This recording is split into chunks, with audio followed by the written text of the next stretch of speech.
I'd like to take you through all 14 points of culture and give you a little bit of an understanding of what they are and why I put them together and what they mean to me, so that you can really understand who it is that you're joining. Because, when you join a team, it's about who you're joining, and, who we are and why we do it is just as or more important than what we do and how we do it. So, ActionCOACH's 14 points of culture. Number one, commitment. And it's good that that's number one. I give myself everything I commit to 100% until I succeed. We just go for it. We do it. That's who we are as people. We commit until we succeed. I'm committed to the vision, mission, culture, and success of ActionCOACH, its current and future team, and its clients at all times. When you commit to yourself and you commit to your teammates, it's a big thing. You don't just take it lightly. We commit to them, and they commit to you. You'll never find a more passionate team that'll help you grow in your business as an action coach. It'll help you become a better coach and do better sales, better marketing for yourself. But on top of that, if you've got a challenge with a client, everyone's committed to all clients. And if a client needs help and you need another coach, me, any other coach to help, everyone's committed to do that. I recommend products and services of ActionCOACH prior to going outside the company. Not a complex one, but I don't know if you've ever been to a hotel where you said to the concierge, where's a great restaurant? And they don't even recommend the ones in-house. They recommend outside ones first. It seems a little crazy, but we commit to ourselves. We commit to the brand. We commit to ActionCOACH, commit to being an action coach, not just a normal business coach, but an action coach, someone who gets amazing results with their clients because we're committed to our clients and ourselves. And our team, I guess. Number two is ownership. Now, just the word itself, I guess, ownership, is a very important aspect of what this word is all about. You're the captain of your own ship. Act like it. I'm truly responsible for my actions and outcomes and own everything that takes place in my work and my life. That one's not easy on some days. When negative things happen, I know that I look at it and I think, geez, how am I responsible for this? Well, am I responsible for not having done the work that I needed to do to get to the point where that would have actually, sometimes it's tough when negative things happen to take accountability, but we have to. We have to take ownership of the fact that we created the environment, or we created the lack of work that went into that. And so that's an important one. It's easy to take accountability when you have success and take ownership when you're successful. The challenge is when it's the tough days that, to do that. But when we look to it and we take ownership ourselves, and that's where the second line comes in, I'm accountable for my results, and I know that for things to change first, I must change. If we know that to change our results, to change our relationships, to change our business, that we know that we have to change first, then we get it. We really get what success is made up from. So that one's an important one as well, I think. Number three, integrity. It's no more complex than reading the words, I guess, as I always speak the truth. Now, I guess you've got to remember there that different people have different truths. I've met business owners who say to me things like, marketing doesn't work. Well, the way you've done it, marketing hasn't worked, and we've got to change that. So that's important to remember. What I promise is what I deliver. Again, very simple. Be on time, deliver your projects, do what you said you were going to do, help the client the way you said you were going to. I only ever make agreements with myself and others that I'm willing and intend to keep. I think it's important that to outline not just others but yourself as well. I think one of the key traits to success is that people don't kid themselves. They don't lie to themselves around what they're going to do. They tell themselves the honest truth. If a simple one, if you know you're not going to be there till 7, don't say you'll be there at 6 type thing. It's simple. Next line, I communicate potential broken agreements immediately. If I'm not going to be there at 6, and I know I'm not, then call me at 5:30 if you realise at 5:30 you're not going to. Communicate as soon as you can. And the next line, I clear up broken agreements immediately. If you break an agreement with someone and you don't realise till a week later, call them up and say, geez, I forgot to phone you. I just remembered. Make the call. It makes life a lot easier when you live by these rules than it does by a lot of others. Our points of culture are designed to be who we are and who we strive to be. Excellence. Good enough isn't. I always deliver products and services of exceptional quality that add value to all involved for the long term. Those words long term is important as well, but good enough isn't. Near enough is not good enough. We want to be exceptional. We want to be excellent at what we do. We want to make sure we deliver long-term results for our clients. And sometimes that means some short-term pain for some of our clients, but it means ultimately long-term gain. I look for ways to do more with less and stay on a path of constant and never-ending improvement, innovation. Always getting better. As business coaches, it's what we help our clients do to continually get better, and it's what we need to do ourselves. We need to continuously improve the results we're getting for ourselves, our clients, and for everybody. I like to think of it as a personal best philosophy. Always be doing your personal best. Number 5, communication. Now, this one is highly important because when you're building a team, communication is vital. And even if you're using all 6 keys to a winning team, and if you don't know what that is, either read my book on team or watch any of my videos. They're all on my YouTube channel. But it doesn't matter how many of the keys you're using, if you don't have great communication, a team will fall apart. So point 1, I speak positively of my fellow team members, my clients, action coach in both public and private. If a client's annoying you, don't go around bad-mouthing them. It doesn't even matter if it's public or private. If a team member said something, be positive about it. You don't have to say negative words about people. It doesn't mean anything. It doesn't do anything good. It says more about you than it does about them. I speak with good purpose using empowering and positive conversation. There's no use putting... that the idea or the notion in communication that when someone puts other people down, they build themselves up is the exact opposite of the truth. When you're a business coach, your goal is to build everyone up. Everyone needs to feel good and great around you. You want people leaving their coaching sessions feeling 10 foot tall and bulletproof. And that's very important. I never use or listen to sarcasm or gossip. It kind of continues on that trend. Sarcasm, whilst maybe it's funny in a TV show, in real life, sarcasm is rarely humorous to all of the people around. Maybe some find it funny, but others take offence to it and get hurt by it. Gossip, same thing. If someone comes to you with something, go to the source. Don't go around it. If someone says something about it, then just call that person up and say, hey, this is what I heard. Is that what you said? Deal with it straight on. Don't deal with it, and don't deal with it by email. That's just too crazy. Negatives and potential negatives need to be dealt with either on the phone or face to face. Is my thought. Acknowledge what is being said is true for the speaker at that moment, and take responsibility for responses to my communication. I think we've already touched on the fact that some people have different truths, and whilst we may not agree, we acknowledge that that's what they believe at this point in time. I take responsibility for responses to my communication. I think that one's really important, especially, whether you're a teacher or a coach or just even in sales scenarios. If you're not communicating well, of course, the other person won't receive that communication well. I've never had a bad audience. I've just given bad speeches. If my clients aren't doing their homework in coaching, I know I'm not coaching them properly. Everyone has different methodologies of communication, and that's when people join our team, we teach them about DISC profiling, behavioural profiling, communication profiling of visual, auditory and kinesthetic, and help you understand how people communicate so you can be better at that. I greet and farewell people using their name. I think that one speaks for itself.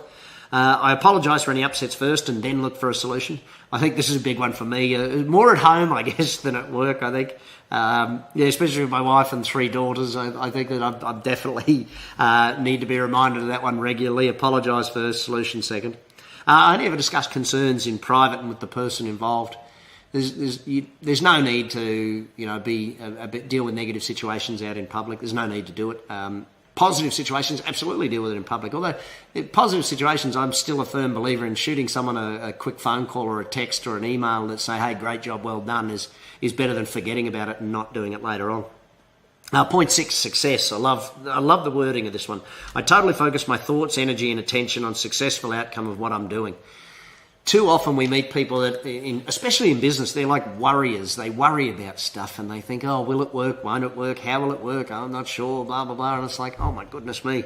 Focus on success rather than focusing on the possibility of things going wrong.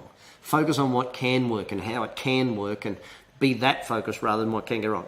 Does that mean be naive about it? No. Does it mean be crazy about it? No. But it means focus on the successful outcome rather than focusing on the negative outcome.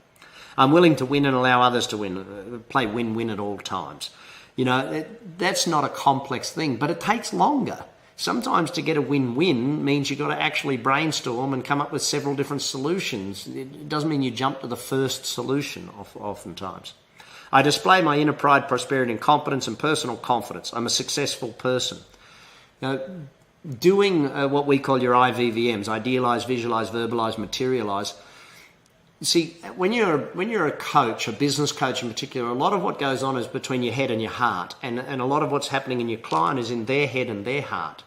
How you approach your day and being committed to your own success and actually displaying that, a personal trainer needs to work out every day to look their best. Well, a business coach needs to work out their brain as well every single day to make sure that their brain, their head and their heart are fully in what they're doing.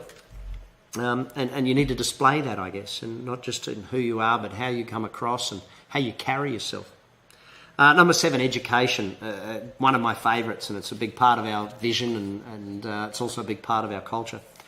I learn from my mistakes. Yes, you're going to make mistakes. I'm going to make mistakes. Everybody does. We're humans. That's the way we're supposed to learn. I consistently learn, grow and master so that I can help myself and help my fellow team members and clients learn, grow and master too.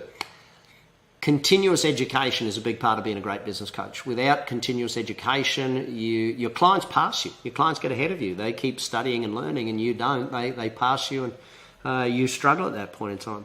I too am an educator and allow my clients to make their own intelligent decisions and about their future, remembering it is their future. One of the challenges of being a great business coach is allowing, not putting your vision onto your clients. Like, you could see how their business can go 10, 20, 30 times, but at this point all they want is an extra few grand a month. So sometimes you've got to focus on their goals and their future and make sure that you educate them for that level, not just all levels. I impart practical and usable knowledge rather than just theory. That one is one I take a lot of pride on for us at Action Coach, is that what we do is about practical, hands-on advice, what to do, how to do it, not just some sort of theoretical mumbo-jumbo. It's practical, it's hands-on, it's time-tested by us and many thousands of our clients beforehand. Point number 8, team. Yep, I'm a team player and a team leader. I use the simple example of if you're playing a sport and you've got the ball, you're the leader at that point in time. If you don't have the ball, you're on the team at that point in time. And you've got to be both for a team to win. Everyone has to be a leader at times and a player at other times. I do whatever it takes to stay together and achieve team goals. That one's a pretty tough one at times. I do whatever it takes to stay together and achieve team goals. First of all, it assumes you have a team goal. And second of all, it assumes that you know the team goal. And third of all, it assumes that the team is willing to stick together and do what it takes. When people aren't willing to stick with the team, it obviously goes to weakening the team and so on. So we stick together and we do what we need to do. I focus on cooperation and always come to a resolution rather than not a compromise. Resolution is where it works for everybody. It goes back to that win-win point of success. Compromise is where one person has to give up on what they need so others get what they want. There's a way to do it if you think about it. I'm flexible in my work and able to change if what I'm doing is not working. I ask for help when I need it, and I'm compassionate to others who ask me. Ability to change, very important part of team. A team must be willing to shift, grow and adapt.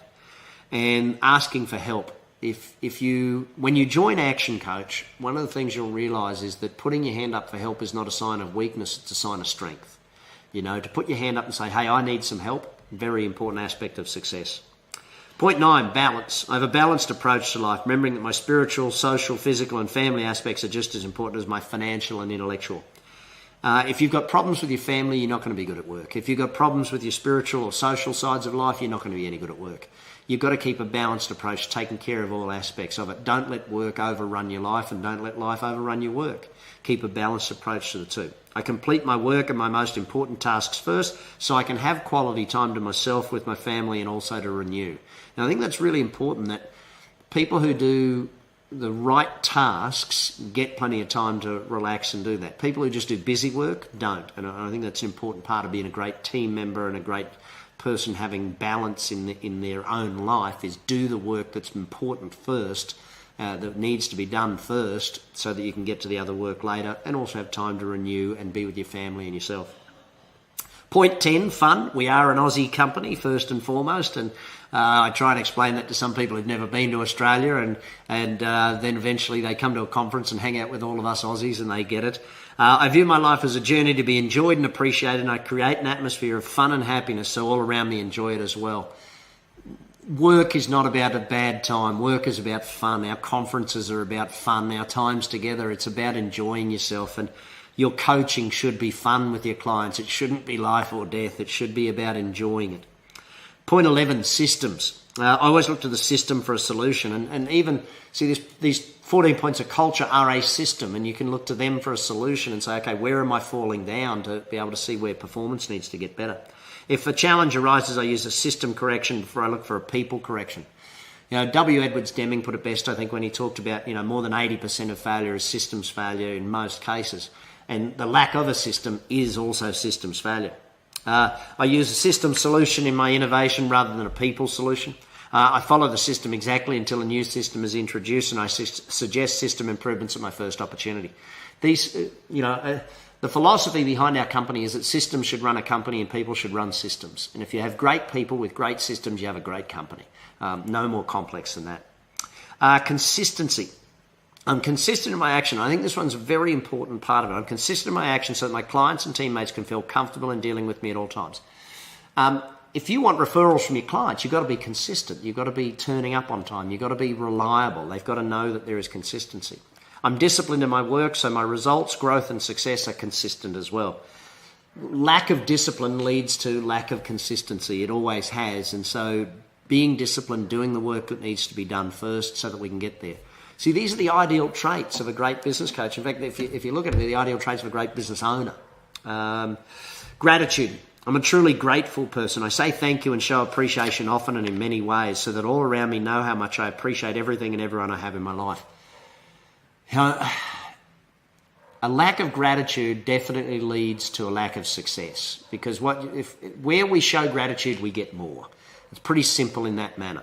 I celebrate my wins and the wins of my clients and team. You've got to be willing to celebrate other people's wins, otherwise you struggle to get your own. I consistently catch myself and other people doing things right. What was that book called? A great little book called Whale Done. Simple little book, but it talked about coaching a killer whale and training a killer whale. You don't coach it by, smacking it when it does the wrong thing. You coach it by rewarding it when it does the right thing. So consistently catch other people and yourself doing things right. Point 14, abundance. I'm an abundant person. I deserve my abundance, and I'm easily able to both give and receive it. Took me a long while to learn this lesson, I think. A great teacher, Reverend Ike, Dr. Frederick Ikerenkotter. And I had to learn that I was worthy of success and worthy of those things. Otherwise, you'd go into self-sabotage and stuff. And I'm easily able to both give and receive abundance. I allow abundance in all areas of my life by respecting my own self-worth and that of others. As a business coach, if you don't respect your own self-worth, you start giving away your time, then that's not actually abundance. Not being rewarded for the value you add is not abundance. Just giving is not abundance. I'm rewarded to the level that I create abundance for others, and I accept that abundance only shows up in my life to the level at which I show up. That one's an important one. If you show up, the opportunities will. If you show up, the clients will. If you show up, when you show up as the most amazing human being that you are, you follow the 14 points of culture, you live by our vision and our mission statement, amazing things will happen in your life. Maybe Action Coach is for you, maybe it's not. These 14 points of culture are the things we strive to live by. It's who we strive to be. And I hope if it's for you, then you strive to be it too. Take care. Enjoy. I hope you enjoyed our 14 points of culture and get a chance to have a listen to my video and watch the ones on the history of the company and also our vision and mission. Take care. Bye for now. Look forward to meeting you at some stage soon.